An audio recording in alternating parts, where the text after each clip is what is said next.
Praise the Lord. Hallelujah. സ്തോത്രം സ്തോത്രം സ്തോത്രം സ്തോത്രം സ്തോത്രം സ്തോത്രം സ്തോത്രം. കർത്താവിൻ്റെ അതിപരിശുദ്ധമായ തിരുനാമം ഈ അനുഗ്രഹിക്കപ്പെട്ട പ്രഭാതത്തിൽ വാഴ്ത്തപ്പെടുമാറാകട്ടെ. പ്രിയപ്പെട്ട ദൈവമക്കളെ, നമുക്ക് ഒരുമിച്ച് 2024 മെയ് മാസം 25 ശനിയാഴ്ച പ്രഭാതത്തിൽ നമ്മുടെ കർത്താവിനെ ആരാധിക്കുവാനും സ്തുതിക്കുവാനും നമ്മുടെ സ്വർഗീയ പിതാവ് നമുക്കൊരുക്കി തന്നിരിക്കുന്ന നല്ല സമയമായത്. ഈ നല്ല സമയത്ത് കർത്താവിനെ എത്രമാത്രം സ്തുതിക്കാൻ കഴിയുമോ അത്രമാത്രം കർത്താവിന് സ്തോത്രം ചെയ്യുക. കർത്താവ് ചെയ്ത നന്മകളെ ഓർത്ത് കർത്താവിന് സ്തോത്രം ചെയ്യുക. കർത്താവ് നടത്തിയ വിധങ്ങളെ ഓർത്ത് കർത്താവിന് സ്തോത്രം ചെയ്യുക.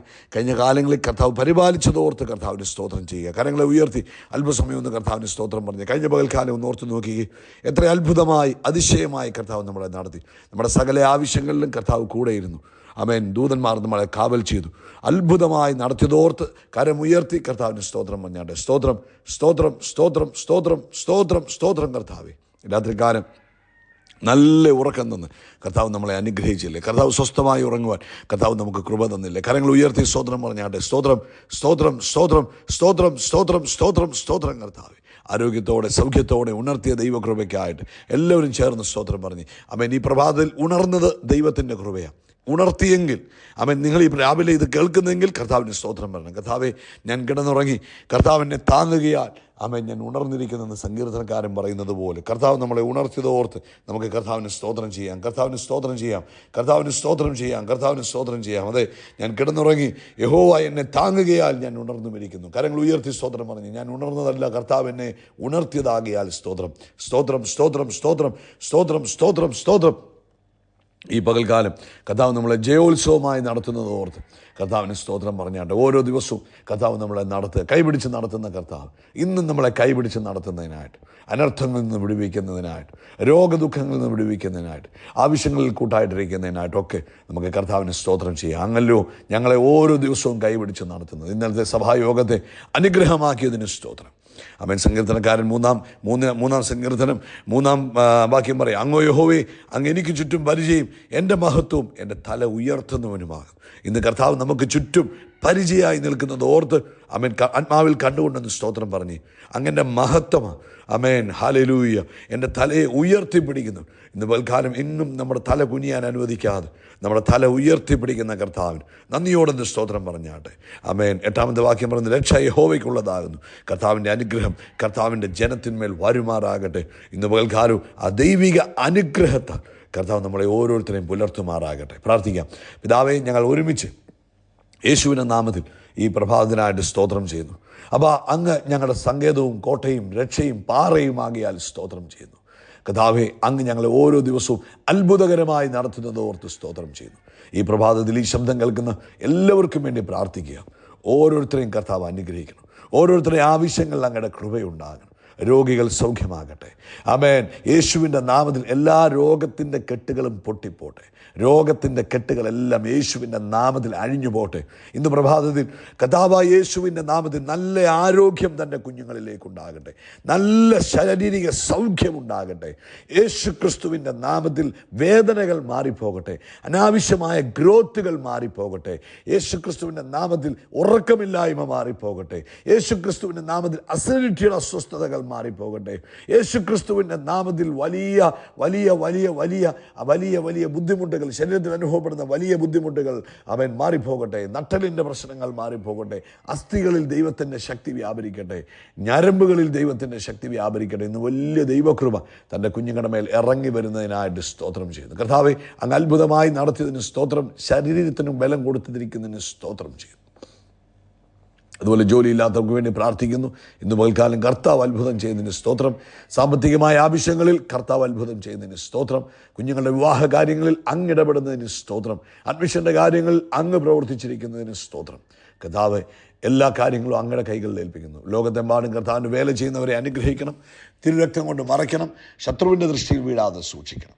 സകല മഹത്വവും പുകഴ്ചയർപ്പിക്കുക യേശുവിൻ്റെ നാമത്തിൽ തന്നെ. ആമേൻ, ആമേൻ, ആമേൻ. കർത്താവ് എല്ലാവരെയും ധാരാളമായിട്ട് അനുഗ്രഹിക്കട്ടെ. ദൈവിക കൃപയിൽ നിങ്ങളെല്ലാവരെയും സൂക്ഷിക്കുമാറാകട്ടെ എന്ന് പ്രത്യേകം പ്രാർത്ഥിക്കുന്നു. പരിശുദ്ധാത്മാവിൻ്റെ വലിയ നിറവും വലിയ സാന്നിധ്യവും നിങ്ങളുടെ എല്ലാവരുടെയും ജീവിതത്തിൽ ഓവർഫ്ലോ ചെയ്യുമാറാകട്ടെ. കർത്താവ് അനുഗ്രഹിക്കട്ടെ. റോമാലേഖനം 8-ാം അധ്യായത്തിലേക്ക് വരാം. പരിശുദ്ധാത്മാവുമായിട്ടുള്ള ആലോചനകളായിരുന്നല്ലോ കഴിഞ്ഞ ദിവസങ്ങളിൽ നമ്മൾ ചിന്തിച്ചത്. അതോടുള്ള ബന്ധത്തിൽ തന്നെ നമ്മൾ തുടരുകയാണ് ഇന്നും. റോമാലേഖനം 8-ാം അധ്യായം 9 വാക്യം നമ്മൾ വായിക്കുന്നു. നമ്മൾ പരിശുദ്ധാത്മാവിനെ ഒരു വ്യക്തിയായിട്ട് കാണണമെന്നാണ് നമ്മൾ ഈ ദിവസങ്ങളിൽ ധ്യാനിച്ചുകൊണ്ടിരുന്നത്. ആ വ്യക്തിയായിട്ട് കണ്ടെങ്കിൽ മാത്രമേ നമുക്ക് ആ റിലേഷൻഷിപ്പിലേക്ക് വരുവാൻ കഴിയുള്ളൂ. പരിശുദ്ധാത്മാവുമായിട്ടുള്ള ആ ബന്ധമാണ് നമ്മളെ അത്ഭുതമാക്കി തീർക്കുന്നത് എന്നാണ് നമ്മൾ ഈ കഴിഞ്ഞ ദിവസങ്ങളിൽ ധ്യാനിച്ചത്. റോമാലേഖനം 8-ാം അധ്യായം അതിൻ്റെ 9-ാമത്തെ വാക്യം നമുക്ക് വായിക്കാം. അവിടെ പറയുന്നു, നിങ്ങളോ ദൈവത്തിൻ്റെ ആത്മാവ് നിങ്ങളിൽ വസിക്കുന്നു എന്നു വരികിൽ ജഡസ്വഭാവമുള്ളവരല്ല, ആത്മസ്വഭാവമുള്ളവരത്രേ. ക്രിസ്തുവിൻ്റെ ആത്മാവില്ലാത്തവൻ അവനുള്ളവനല്ല. അപ്പം ഈ പരിശുദ്ധാത്മാവ് നമ്മളിൽ ചെയ്യുന്ന ചില പ്രവൃത്തികളാണ്. ഈ ദൈവത്തിൻ്റെ ആത്മാവ് നമ്മളിൽ വസിക്കുന്നു. യോഹന്നാന്റെ സുവിശേഷം 14-ാം അധ്യായത്തിലാണ് നമ്മൾ ആരംഭിച്ചത്. ദൈവത്തിൻ്റെ ആത്മാവ് നമ്മളിൽ വസിക്കുന്നു, നമ്മൾ ദൈവാത്മാവിനാൽ നടത്തപ്പെടുന്നു എന്നൊക്കെ നമ്മൾ കഴിഞ്ഞ ദിവസങ്ങളിലേക്ക് കേട്ടു. അപ്പോൾ ദൈവത്തിൻ്റെ ആത്മാവ് നമ്മളിൽ വസിക്കാൻ തുടങ്ങിക്കഴിയുമ്പോൾ, ദൈവത്തിൻ്റെ ആത്മാവ് നിങ്ങൾ വസിക്കുന്നു എന്ന് വരികിൽ നമ്മുടെ എന്തൊക്കെ മാറും? നമ്മൾ ആത്മാവിനെ അനുസരിച്ച് നടക്കാൻ തുടങ്ങുമ്പോൾ നമ്മുടെ ജഡസ്വഭാവങ്ങൾ മാറുവാൻ തുടങ്ങും. നമ്മൾ ദൈവിക സ്വഭാവമുള്ളവരായി മാറും. ഈ ജഡത്തിൻ്റെ സ്വഭാവം എന്ന് പറഞ്ഞാൽ മറ്റുള്ളവരോട് ദേഷ്യം, പക, വൈരാഗ്യം, പിണക്കം, ദ്വന്ദ്വപക്ഷം. നമ്മൾ പറയുമോ അവരെന്നോട് മിണ്ടിയില്ല, അവർക്കിപ്പം ഭയങ്കര ജാടയാണ്, അല്ലെങ്കിൽ നമുക്ക് അവരോട് വൈരാഗ്യം വെച്ചുകൊണ്ടിരിക്കുക, നമുക്ക് അവരോട് ക്ഷമിക്കാൻ കഴിയാതിരിക്കുന്നു, നമുക്ക് നമ്മുടെ മനസ്സിലങ്ങ് കയ്പാണ്, ചിലരെ കാണുമ്പോൾ അങ്ങ് കയ്പ്, അസ്വസ്ഥത. ഇതൊക്കെ ജഡത്തിൻ്റെ സ്വഭാവമാണ്. ഈ പരിശുദ്ധാത്മാവ് ഒരു വ്യക്തിയിൽ വസിക്കാൻ ആരംഭിക്കുമ്പോൾ, അല്ലെങ്കിൽ പരിശുദ്ധാത്മാവ് ഒരു വ്യക്തിയിൽ ജീവിക്കുവാൻ ആരംഭിക്കുമ്പോൾ, ആ വ്യക്തിയിൽ നിന്ന് ഈ ജഡീകമായ സ്വഭാവങ്ങൾ മാറിത്തുടങ്ങും. അവരെ ദിനം പ്രതി ദൈവിക സ്വഭാവത്തോട് എന്നാ പറ്റും അനുരൂപപ്പെടുവാൻ തുടങ്ങും. ലോകത്തിൻ്റെതായ താല്പര്യങ്ങളൊക്കെ മാറും.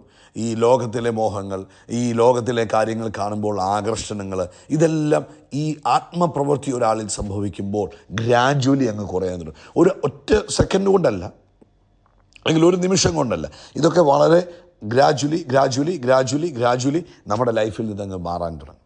ഇന്ന് പ്രഭാതത്തിൽ ദൈവത്തിൻ്റെ ആത്മാവിന് നമ്മൾ വിട്ടുകൊടുക്കാൻ തയ്യാറായാൽ, നമ്മളിൽ വസിക്കുന്ന ദൈവത്തിൻ്റെ ആത്മാവ് നമ്മളെ ദൈവീക സ്വഭാവത്തിലേക്ക് രൂപാന്തരപ്പെടുത്തിയെടുക്കും. ഒരു കാര്യമുണ്ട്, ഈ ദൈവത്തിൻ്റെ ആത്മാവിൻ്റെ പ്രത്യേകത എന്ന് പറഞ്ഞാൽ, ദൈവത്തിൻ്റെ ആത്മാവ് നമ്മളെ ഒന്നും ഈ പറഞ്ഞ പോലെ നിർബന്ധിക്കത്തില്ല. ദൈവത്തിൻ്റെ ആത്മാവ് വളരെ ജെൻറ്റിലായിട്ട് നമ്മളോട് പറയും, മോനെ ആ വൈരാഗ്യം ഉണ്ടാകരുത്, നിൻ്റെ മനസ്സിൽ ആ കോപം വെച്ചുകൊണ്ടിരിക്കരുത്, നിൻ്റെ മനസ്സിൽ ആ ദേഷ്യം എന്തിനാണ് വെച്ചുകൊണ്ടിരിക്കുന്നത്. ഇങ്ങനെ വളരെ ജെൻറ്റിലായിട്ടാണ് സംസാരിക്കുക. എന്നാൽ ദുരാത്മശക്തികൾ നമ്മളെ നിർബന്ധിക്കും, അവനോട് കോപിക്കണം, അവനോട് വിരോധം പറയണം, അവനെതിരെ നീ സംസാരിക്കണം, അവനെതിരെ നീ ചെയ്യണം. ഇത് പിശാചിൻ്റെ ശബ്ദമാണ്. എന്നാൽ ദൈവാത്മാവ് പറയും, നീ കോപിക്കരുത്, നീ സമാധാനപ്പെട്, നീ ശാന്തമായിട്ടിരിക്കുക, നീ ക്ഷമിക്കുക, നീ അവരോട് സംസാരിക്കുക, നീ കോപം വെച്ചുകൊണ്ടിരിക്കാതെ. ഇത് ദൈവത്തിൻ്റെ ആത്മാവ് നമ്മളോട് പറയും. എന്നാൽ പിശാച് പറയും, നീ നമ്മളെ നിർബന്ധിക്കും, പ്രതികരിക്കാൻ നിർബന്ധിക്കും, എടുക്ക്, അങ്ങനെ ചെയ്യ്, ഇങ്ങനെ ചെയ്യ്. അത് പിശാചിൻ്റെ സ്വഭാവമാണ്. എന്നാൽ ദൈവാത്മാവ് വളരെ ജെൻറ്റിലായിട്ട് പറയും, മക്കളെ അതല്ല, അങ്ങനല്ല, നിങ്ങൾ ക്ഷമിക്കണം. യേശുക്രിസ്തു നിങ്ങളോട് ക്ഷമിച്ചതുപോലെ നിങ്ങളും അന്യോന്യം ക്ഷമിക്കണം. ഇത് ദൈവത്തിൻ്റെ ആത്മാവ്. ദൈവത്തിൻ്റെ ആത്മാവ് നമ്മളോട് എപ്പോഴും സംസാരിച്ചുകൊണ്ടിരിക്കും. ഇത് മാത്രമല്ല, നമ്മുടെ ജീവിതത്തിലെ ഓരോ സാഹചര്യങ്ങളിലും ദൈവാത്മാവ് നമ്മളോട് ഇങ്ങനെ സംസാരിക്കും. പക്ഷേ നമ്മൾ മറ്റു വലിയ ശബ്ദങ്ങൾ, ഇതിലും വലിയ ശബ്ദങ്ങൾ നമുക്ക് ചുറ്റുപാടുകളിൽ കിടക്കുകയും നമ്മൾ അതിന് കൂടുതൽ പ്രാധാന്യം കൊടുക്കുകയും ചെയ്യുന്നത് കൊണ്ട് ദൈവത്തിൻ്റെ ശബ്ദത്തെ നമുക്ക് പലപ്പോഴും തിരിച്ചറിയാൻ കഴിയാതെ പോവുക. അപ്പോൾ ദൈവാത്മാവ് നമ്മളിൽ വസിക്കുമ്പോൾ ഉണ്ടാകുന്ന ഒരു പ്രവൃത്തിയാണ് നമ്മളെ ദൈവാനുരൂപമാക്കി മാറ്റും.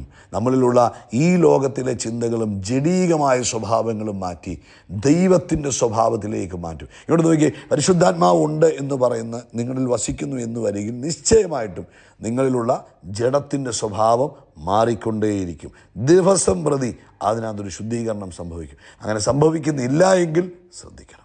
അതുകൊണ്ട് ഈ ദിവസങ്ങളിൽ ദൈവാത്മാവിൻ്റെ ശബ്ദത്തിന് നമ്മൾ വിട്ടുകൊടുക്കുകയും കർത്താവിൻ്റെ ആത്മാവ് പറയുന്നത് ആലോചന പ്രകാരം നമ്മൾ ജീവിതത്തെ ക്രമീകരിക്കുകയും ചെയ്താൽ ആത്മസ്വഭാവമുള്ളവരായി മാറാൻ കഴിയും. യേശുവിനെ മരിച്ചവരിൽ ഉയർപ്പിച്ചവൻ്റെ ആത്മാവ് നിങ്ങളിൽ വസിക്കുന്നു എങ്കിൽ, ക്രിസ്തുയേശുവിനെ മരണത്തിൽ നിന്ന് ഉയർപ്പിച്ചവൻ നിങ്ങളിൽ വസിക്കുന്ന തൻ്റെ ആത്മാവിനെ കൊണ്ട് നിങ്ങളുടെ മർത്യ ശരീരങ്ങളെ ജീവിപ്പിക്കും. അപ്പോൾ ഈ ദൈവത്തിൻ്റെ ആത്മാവ് നമ്മളിൽ വസിക്കുമ്പോൾ അടുത്ത ഒരു പ്രവൃത്തി നടക്കുന്നത്, യേശുവിനെ മരിച്ചവരുടെ ഇടയിൽ നിന്ന് ഉയർപ്പിച്ച ആത്മാവായത്. യേശു മരണത്തിൽ നിന്ന് കഴിഞ്ഞ് 3-ാം ദിവസമായി എഴുന്നേറ്റ് വരും. ആ 3-ാം ദിവസം എഴുന്നേറ്റ് വരുവാൻ കാരണമായത് ദൈവത്തിൻ്റെ ആത്മാവിൻ്റെ പ്രവൃത്തിയാണ്. ഇന്ന് നമ്മളിലും ഈ ദൈവത്തിൻ്റെ ആത്മാവ് പ്രവർത്തിക്കുന്നത് കൊണ്ട് നമ്മുടെ മർത്യ ശരീരങ്ങളെ എന്ത് ചെയ്യും? ജീവിപ്പിക്കുക തന്നെ ചെയ്യും. അതുകൊണ്ട് പ്രിയപ്പെട്ടവരെ, എന്തെങ്കിലും നിർജീവ അവസ്ഥയിൽ നിങ്ങളുടെ ശരീരത്തിലുണ്ടെങ്കിൽ ദൈവത്തിൻ്റെ ആത്മാവിനെ ഏൽപ്പിച്ചു കൊടുക്കുകയും ആത്മാവ് അതിനെ ജീവനുള്ളതാക്കി മാറ്റും. ജീവനുള്ളതാക്കി മാറ്റും. ശരീരത്തിൽ ജീവൻ കൊണ്ടുവരും. ആമേൻ. ഞാനിങ്ങനെ വിശ്വസിക്കുന്നത്. ആമേൻ. അതായത് നമ്മുടെ ശരീരത്തിൽ എന്തെങ്കിലും പ്രവർത്തനരഹിതമായിട്ടിരിക്കുന്ന അവയവങ്ങളുണ്ടെങ്കിൽ ദൈവാത്മാവിനെ ഏൽപ്പിക്കുക. ദൈവാത്മാവ് അതിനെ പ്രവർത്തിപ്പിക്കുവാൻ തുടങ്ങും. ആമേൻ. നമുക്ക് ഓട്ടോമാറ്റിക്കലി നമ്മുടെ ശരീരത്തിൽ സൗഖ്യങ്ങൾ നടക്കും. കാരണം ദൈവത്തിൻ്റെ ആത്മാവ് മർത്യശരീരങ്ങളെ ജീവിപ്പിക്കുന്ന ആത്മാവ്. അപ്പം ആമേൻ, ഒരു ദൈവ പൈതലിൻ്റെ അകത്ത് ദൈവത്തിൻ്റെ ആത്മാവ് ആമേൻ വസിക്കുമ്പോൾ ദൈവത്തിൻ്റെ ആത്മാവ് ആ മർത്യശരീരത്തെ എന്ത് ചെയ്യും?